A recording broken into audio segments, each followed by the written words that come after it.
கிறிஸ்துவுக்குள் அன்பானவர்களே, ஆண்டவரும் இரட்சகரும் இருக்கிற இயேசு கிறிஸ்துவின் நாமத்தில் இந்திய நற்செய்தி இயக்கத்தின் சார்பில் உங்கள் அனைவருக்கும் அன்பான கிறிஸ்மஸ் வாழ்த்துக்களை தெரிவித்துக் கொள்கின்றேன்.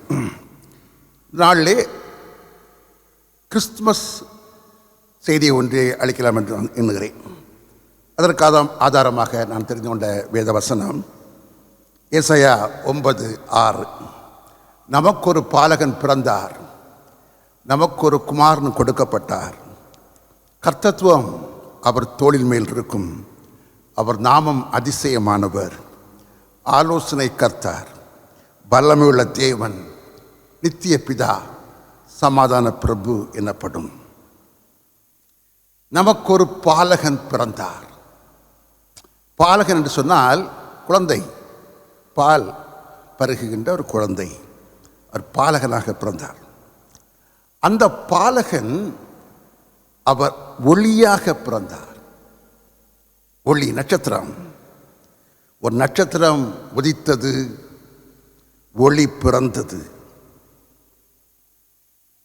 ஏசாயா தீர்க்கதரிசி கிறிஸ்துவனுடைய பிறப்பை குறித்து தீர்க்க தரிசனம் சொல்வதற்கு முன்பதாக, அதற்கு முன்னதியாகவே சுமார் 1665 ஆண்டுகளுக்கு முன் பிலேயாம் தீர்க்கதரிசி கிறிஸ்துவனுடைய முதல் வருகையை சொல்லியிருக்கிறார். அவர் சொல்கிற அந்த வசனம் என்னாகமம் 24:17. அவரை காண்பேன், இப்பொழுது அல்ல, அவரை தரிசிப்பேன், சமீபமாய் அல்ல. ஒரு நட்சத்திரம் யாக்கோபிலிருந்து உதிக்கும், ஒரு செங்கோல் இஸ்ரவேலிலிருந்து எழும்பும், அது மோவாபின் எல்கைகளை நொறுக்கி சேத் புத்திரர் எல்லாரையும் நிர்மூலமாக்கும். இந்த வசனத்திலே பிலேயாம் தீர்க்கதரிசி மிக அற்புதமாக கிறிஸ்துவனுடைய முதல் வருகையும், அவர் பாலகனாக பிறந்த, இரட்சகராக பிறந்த முதல் வருகையும், அவர் இந்த பூமியை ஆளுகை செய்ய போகிற அந்த வருகையையும் அவர் குறிப்பிடுகிறார். ஒரு செங்கோல் என்றால் ஆளுகை, இஸ்ரவேலிலிருந்து எழும்பும், அது மோவாபின் எல்கைகளை நொறுக்கி சேத் புத்திரர் எல்லாரையும் அது நிர்மூலம் பண்ணும் என்று சொல்லுகிறார். ஒரு நட்சத்திரம் உதிக்கும், யாக்கோபிலிருந்து உதிக்கும். யாக்கோப் என்று சொன்னால் அது இஸ்ரவேல் ஜனங்கள். இஸ்ரவேலுக்குள்ளிருந்து அங்கிருந்து ஒரு ஒளி பிறக்கும், ஒரு நட்சத்திரம் உதிக்கும். இதை குறித்து ஏசாயா சொல்கிற பொழுது எவ்வாறு சொல்லுகிறார்? அந்தகாரத்திலும் மரண இருளிலும் உட்கார்ந்திருக்கிறவர்களுக்கு வெளிச்சம் தரவும் என்று சொல்லப்பட்டிருக்கிறது. லூக்கா சுவிசேஷகன் சொல்லுகிற பொழுது இவ்வாறு சொல்லுகிறார். லூக்கா சுவிசேஷம் 1ஆம் அதிகாரம் 78-79 வசனங்களிலே இவ்வாறு சொல்லப்பட்டிருக்கிறது. அந்தகாரத்திலும் மரண இருளிலும் உட்கார்ந்திருக்கிறவர்களுக்கு வெளிச்சம் தரவும், நம்முடைய கால்களை சமாதானத்தின் வழியில் நடத்தவும், இரக்கத்தினாலே உன்னதத்திலிருந்து தோன்றிய அருணோதயம் நம்மை சந்தித்திருக்கிறது என்று சொன்னார். உன்னதத்திலிருந்து தோன்றியிருக்கிற அருணோதயம் இன்றைக்கு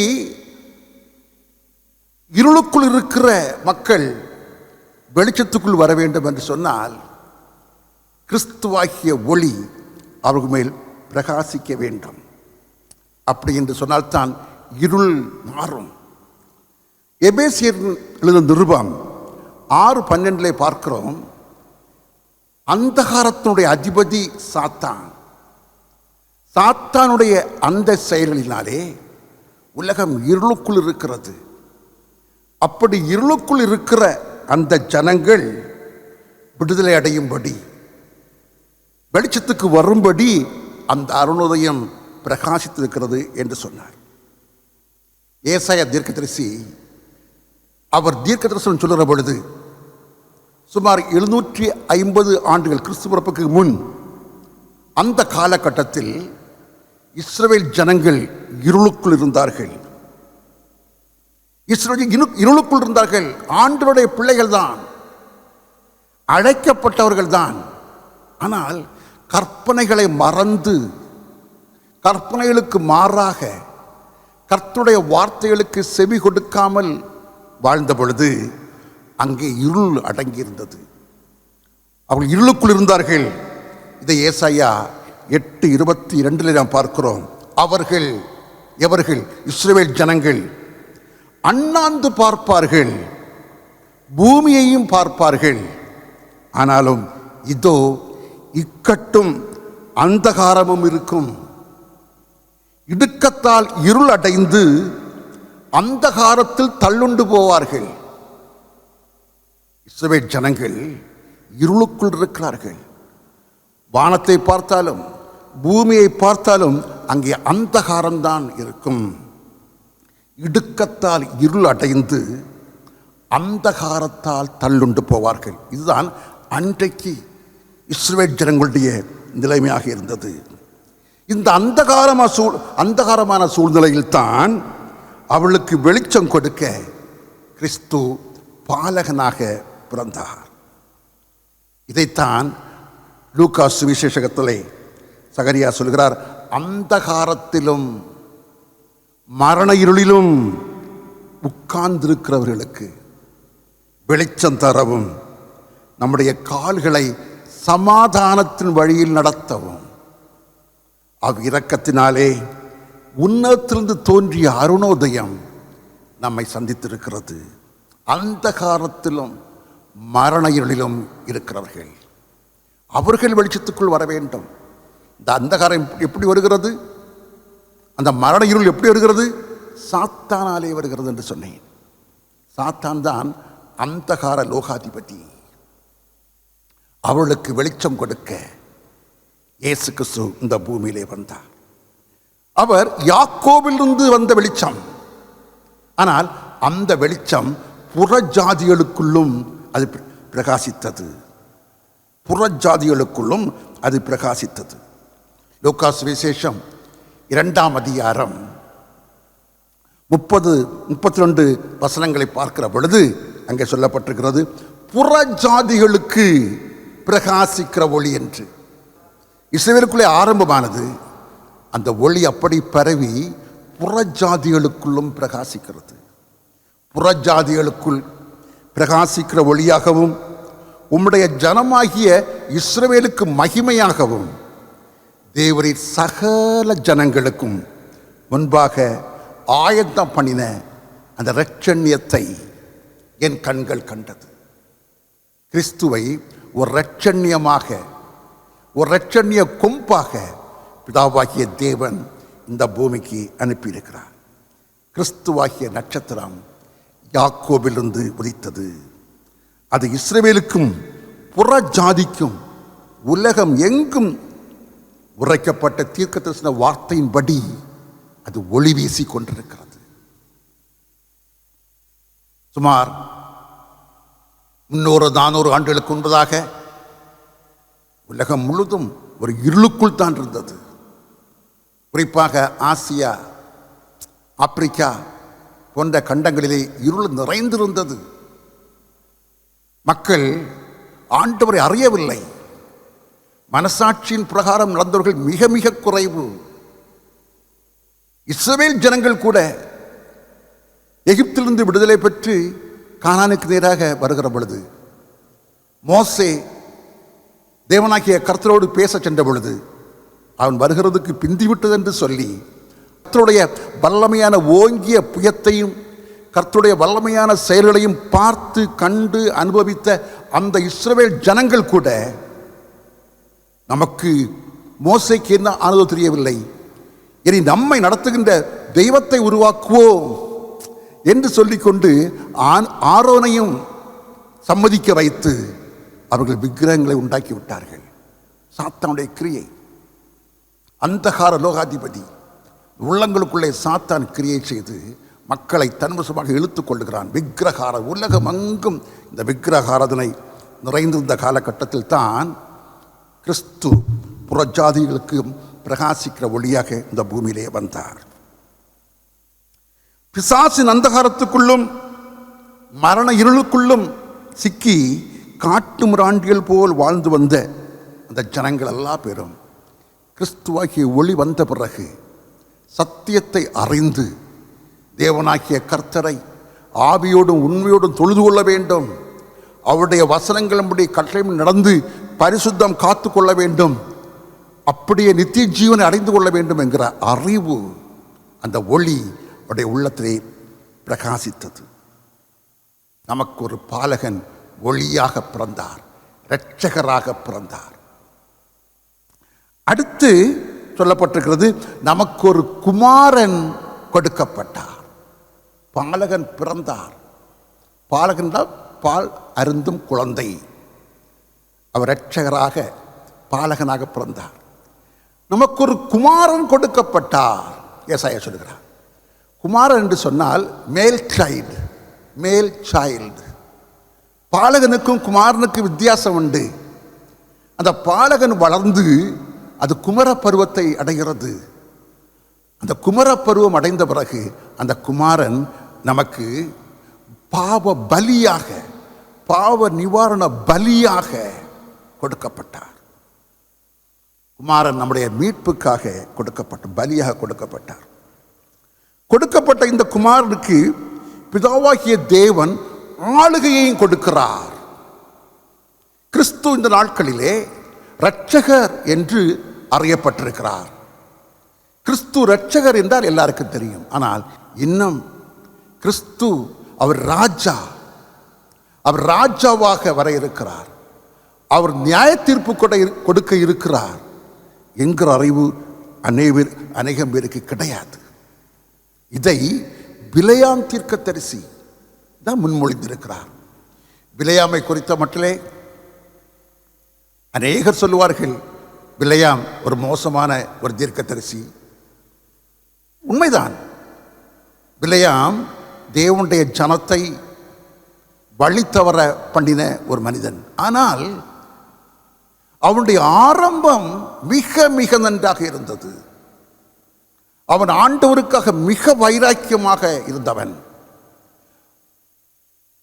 பாலாக் என்கிற ராஜா, அவன் இஸ்ரவேல் ஜனங்களை சபிக்கும்படி இந்த பிலேயாமை வேண்டிக் கொண்ட பொழுது பிலேயாம் மிக திட்டவட்டமாக சொன்னான், ஆண்டவர் என்ன சொல்லுகிறாரோ அதைத்தான் நான் சொல்லுவேனே தவிர நான் வேறொன்றும் சொல்லவே மாட்டேன், நான் வேறொன்றும் சொல்ல மாட்டேன், ஆண்டவர் சொல்லுகிறதைத்தான் சொல்லுவேன் என்று மிக திட்டவட்டமாக சொன்னவன். ஆகவே தீர்க்கதரிசி என்று சொன்னால் பிலேயாமுடைய வார்த்தை மாறவே மாறாது. கர்த்தர் சொல்லுகிறதைத்தான் சொல்லுவான்.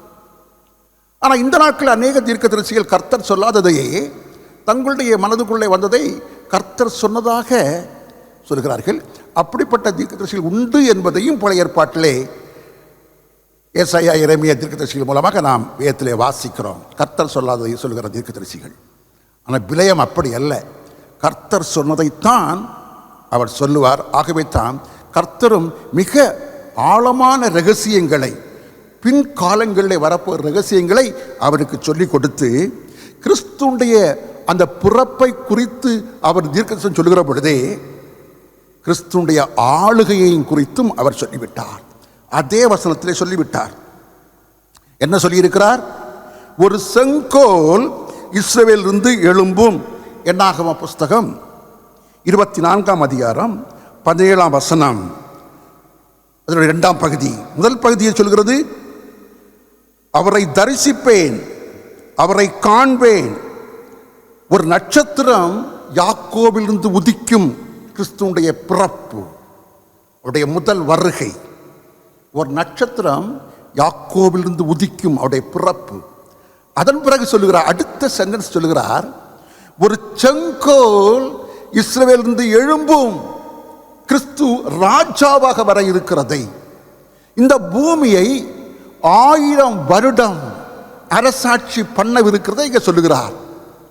கிறிஸ்தவர்களுக்கு அறிந்திருக்க வேண்டிய, கிறிஸ்தவர்கள் மாத்திரம் அல்ல, அல்லாதவர்களும் அறிந்திருக்க வேண்டிய சத்தியம் என்னவென்று சொன்னால், ஒரு காலகட்டம் இருக்கிறது, ஒரு நாள் வரும். அந்த நாள் என்பது 1000 வருடத்தை குறிக்கிறது.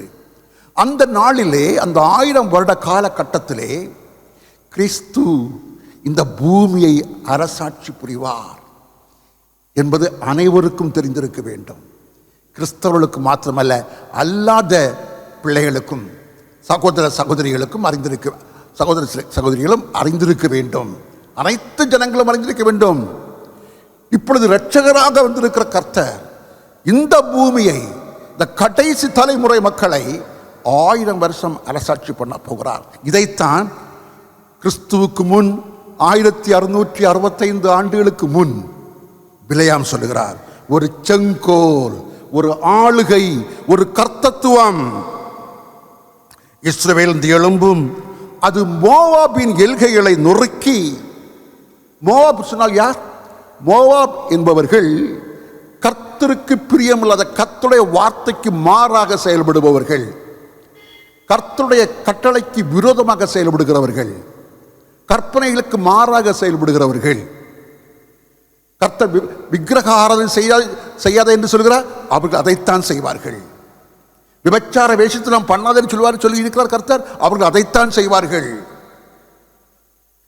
கொலை செய்யாதே என்று சொல்கிறார், அவர்கள் அதைத்தான் செய்வார்கள். ஆகவே கர்த்தருடைய கற்பனைக்கு மாறாக செயல்படுபவர்கள் மோவாப். அவர்களைத்தான் மோவாப் சொல்லப்பட்டிருக்கிறது. மோவாபின் எல்கைகளை நொறுக்கி சேத் புத்திரர் எல்லாரையும் நிர்மூலமாக்கும். சேத் புத்திரர் என்று சொன்னால் ஆங்கிலத்திலே பொதுவாக சேத் என்று சொன்னால் ஆதாமுடைய 3வது மகன், அவரைத்தான் சேத்து நாம் அறிந்திருக்கிறோம். இன்றைக்கு இருக்கிற ஜனங்கள் அனைவரும் அந்த சேத்தினுடைய பின்வழி தோன்றல்கள், அவர்களுடைய அந்த பின்வழி தோன்றல்கள். அவர்கள் இன்றைக்கு எல்லா பேரும் இயேசு கிறிஸ்துவை இன்னும் ஏற்றுக்கொள்ளவில்லை. இயேசு கிறிஸ்துவை ஏற்றுக்கொள்ளாத அநேக மக்கள் இன்னும் இருக்கிறார்கள். அவர்களை ஆங்கில புத்தகத்திலே இந்த சேத் புத்திரர் என்பதற்கு டமல்ட் என்று சொல்லப்பட்டிருக்கிறது. டமல்ட் என்று சொன்னால் கலகக்காரர்கள். இந்த கலகக்காரர்களை நிர்மூலமாக்கும் அந்த செங்கோல், கர்த்தருடைய சத்துருக்களை, அவருடைய எல்கைகளை அழித்து கலகக்காரர்களை நிர்மூலமாக்கும். இது அந்த செங்கோல், இஸ்ரவேலிலிருந்து எழும்புகின்ற அந்த செங்கோல் என்று சொல்லப்பட்டிருக்கிறது. ஏசாயா இந்த குமாரனை குறித்து சொல்லுகிற பொழுது, நமக்கு ஒரு குமாரன் கொடுக்கப்பட்டார். கர்த்தத்துவம், கர்த்தத்துவம் என்று சொன்னால் ஆளுகை, கர்த்தத்துவம் அவர் தோளின் மேல் இருக்கும். இன்றைக்கு இரட்சகராக இருக்கிறார், நமக்காக ஜீவனை கொடுத்திருக்கிறார். ஜீவனை, நம்முடைய பாவ மன்னிப்புக்காக கிறிஸ்து தம்முடைய இரத்தத்தை சிந்தி நமக்கு பாவ பரிகாரம் செய்திருக்கிறார். அந்த இரத்தம் சிந்துதல் வீணாக கூடாது. உனக்காக எனக்காக சிந்தப்பட்ட அந்த இரத்தம் வீணாக கூடாது.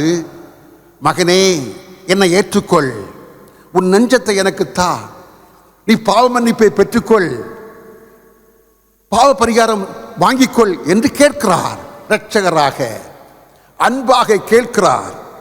ஆனால் கர்த்தத்துவம் அவர் தோளின் மேல் இருக்கிறது.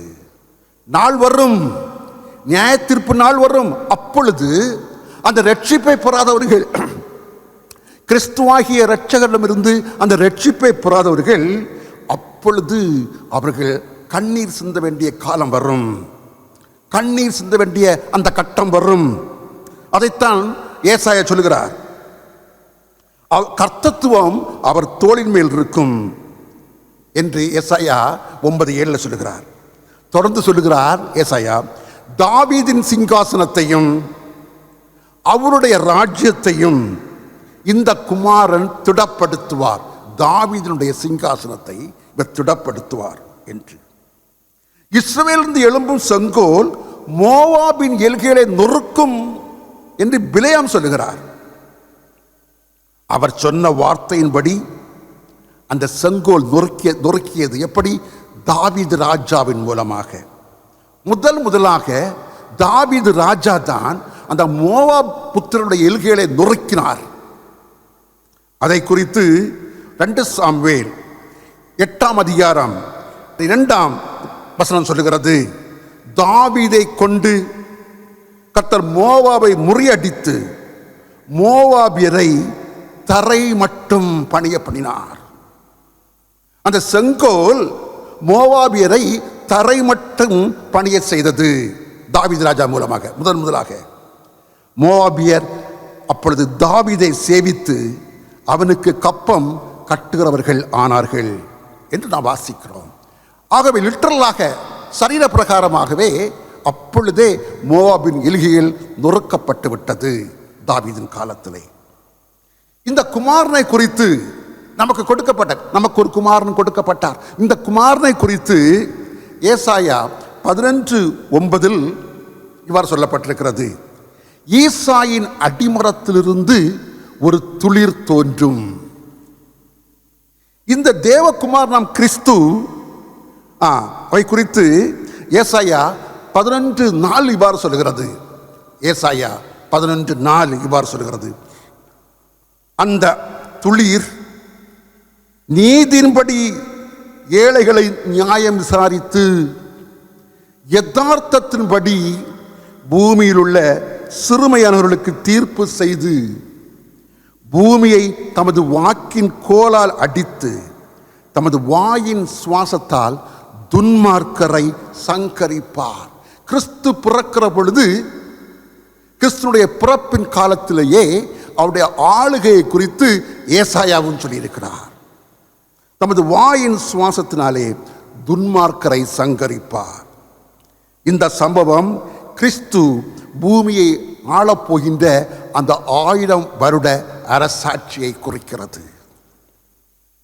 தொடர்ந்து சொல்கிறார் ஏசாயா 11:6-9 வரைக்கும் உள்ள வசனங்களிலே கிறிஸ்துடைய பிறப்பை குறித்து சொல்லிவிட்டு ஏசாயா சொல்கிறார், அப்பொழுது எப்பொழுது கிறிஸ்துடைய நாளிலே அந்த 1000 வருட அரசாட்சியின் காலத்திலே அப்பொழுது ஓநாய் ஆட்டுக்குட்டியோடு தங்கும், புலி வெள்ளாட்டுக்குட்டியோடு படுத்துக்கொள்ளும். அந்நாட்களில் கர்த்தருடைய பர்வதமங்கும் கர்த்தருடைய ஆளுகையின் இடங்கள் இஸ் ஜூரிஸ்டிக்ஷன், அவருடைய ஆளுகையின் ஸ்தலமங்கும் உலகமங்கும் தீங்கு செய்வாரில்லை, கேடு செய்வாரும் இல்லை. சமுத்திரம் ஜலத்தினாலே நிறைந்திருக்கிறது போல பூமி சர்வ பூமியும் கர்த்தரை அறிகின்ற அறிவினாலே நிறைந்திருக்கும். இன்றைக்கு சர்வ பூமியும் கர்த்தரை அறிகின்ற அறிவினால் நிறைந்திருக்கிறதா? இல்லை, கர்த்தரை அறியவில்லை. இப்பொழுது கர்த்தரை அறியவில்லை. ஆனால் இப்பொழுது இருக்கிற மக்கள் அனைவரும், இந்த கடைசி கால மக்கள், இப்பொழுது கர்த்தரை அறியாமல் வேண்டாம் என்று சொல்லுகிறவர்கள், அறிந்தும் வேண்டாம் என்று சொல்லுகிறவர்கள், இவர்கள் எல்லாரும் கிறிஸ்துடைய 1000 வருட அரசாட்சியில பூமியில இருப்பார்கள். இந்த கடைசி தலைமுறை மக்கள் பூமியில இருப்பார்கள். அப்பொழுது சமுத்திரம் ஜலத்தினாலே நிறைந்திருக்கிறது போல பூமியானது கர்த்தரை அறிகின்ற அறிவினாலே நிறைந்திருக்கும். ஏசாயா சொல்கிறார். தாவீதை நாம் அறிந்திருக்கிறோம், தாவீதை ராஜா என்று நாம் எண்ணுகிறோம், அழைக்கிறோம். ஆனால் அவர் ஒரு தீர்க்கதரிசி, கர்த்தருடைய இருதயத்துக்கு பிரியமான ஒரு தேவ மனிதன். அவர் தீர்க்கதரிசி சொல்லியிருக்கிறார் கிறிஸ்துனுடைய ஆளுகை குறித்து.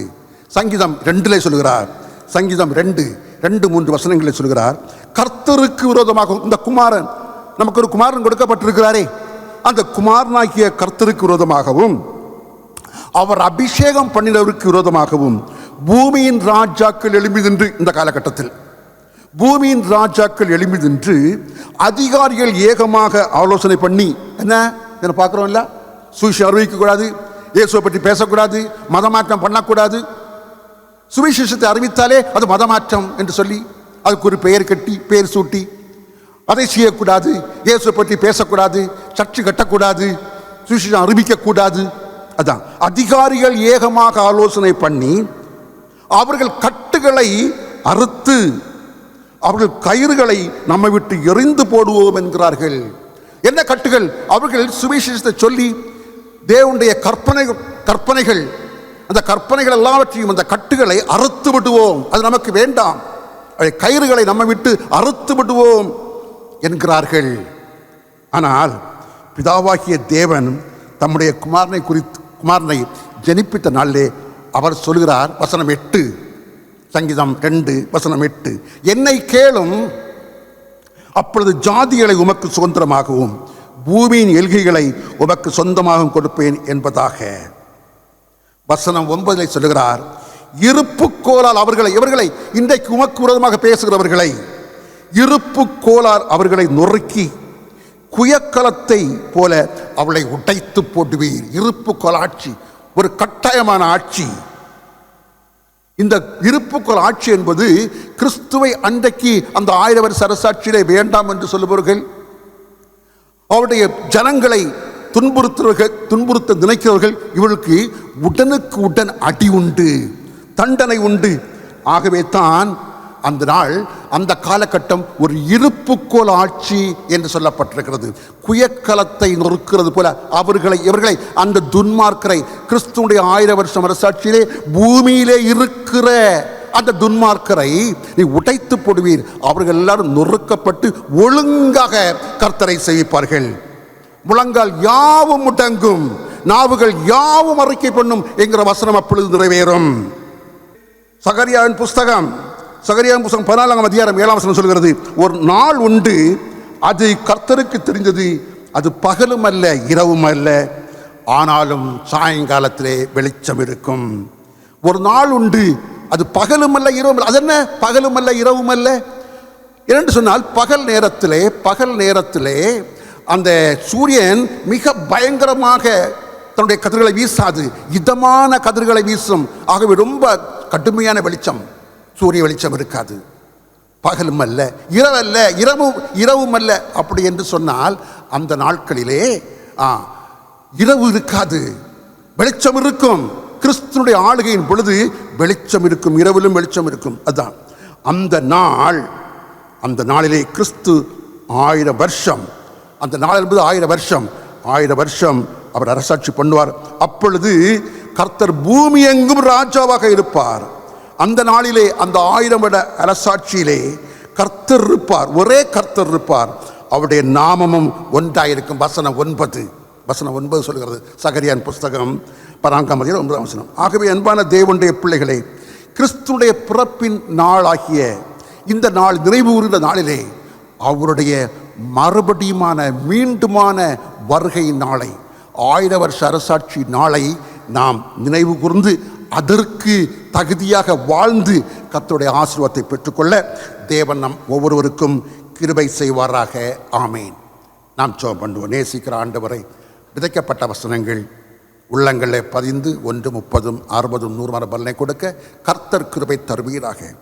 இந்த கிறிஸ்து பிறப்பு பண்டிகை நாட்கள் ஒரு காலம் மட்டும் இந்த பிள்ளைகளுக்கு ஆசீர்வாதமாக அமைய கர்த்தர் கிருபை தருவீராக. கிறிஸ்து இயேசு வழியாக ஜெபிக்கிறோம் பரமபிதாவே. ஆமென்.